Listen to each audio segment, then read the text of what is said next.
Assalamualaikum warahmatullahi wabarakatuh. Waalaikumsalam warahmatullahi wabarakatuh. Yang pertama saya ucapkan terima kasih kepada Ibu Vera yang telah mengizinkan kami untuk mempresentasikan hasil diskusi kami terkait dengan proses rekrutmen. Perkenalkan, nama saya Dia Kesuma Katuna dari Naldi. Saya Meilinda Permatasari. Saya Dewinta Dalla Puspita. Saya Marisa Nadia Nilamsari. Saya Nabila Maulidia Sari. Jadi langsung saja, dari definisi rekrutmen sendiri adalah Rekrutmen adalah proses yang dilakukan oleh perusahaan untuk mencari orang dalam jumlah yang cukup. Proses rekrutmen meliputi pencarian kandidat, seleksi, penempatan karyawan, dan kriteria yang telah ditetapkan oleh perusahaan. Nah, untuk metode perekrutan sendiri, yakni ada metode secara tertutup dan juga terbuka. Untuk yang metode terbuka, itu biasanya perusahaan membuat pamflet, brosur, ataupun banner, dan juga bisa melalui sosial media. Bisa diupload melalui IG, TikTok, dan lain-lain. Jadi, terbuka itu adalah dari pihak perusahaan menginformasikan ke khalayak umum. Lalu untuk metode tertutup, yakni perusahaan menginformasikan kepada karyawan-karyawan perusahaan tersebut apabila mungkin ada kenalan yang cocok dan bisa bekerja di bidang dan bagian tersebut.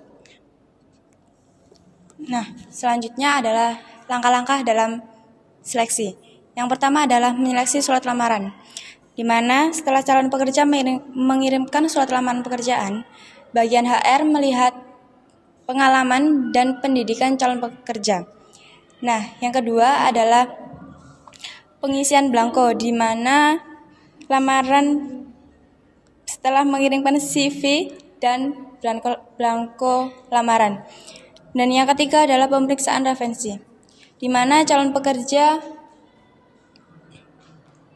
mengetahui lowongan itu dari mana, dari sosial media, brosur, ataupun orang yang sudah bekerja di perusahaan tersebut.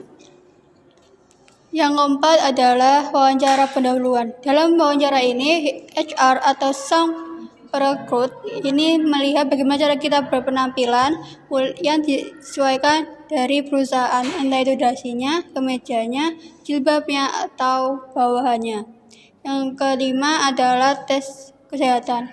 Maupun swasta atau pemilik pemerintah kebanyakan melakukan tes kesehatan dari tes narkotika, tes kebutaan warna, dan tes yang lainnya, termasuk tes tunarungu atau tunadaksa. Yang ketujuh, tes kesehatan. Tes kesehatan ini meliputi pemeriksaan fisik seperti berat badan, suhu badan, tinggi badan. Ya, yang kedua meliputi pemeriksaan kebutaan penglihatan dan pendengaran. Yang ketiga meliputi tes narkoba, kejiwaan, darah, dan urin. Yang kedelapan, wawancara akhir. Wawancara akhir ini biasanya dilakukan oleh petinggi yang akan menentukan penyeleksi ini ditolak atau diterimanya. Yang kesembilan, keputusan diterima atau ditolak. Biasanya dari pihak perusahaan akan menghubungi penyeleksi,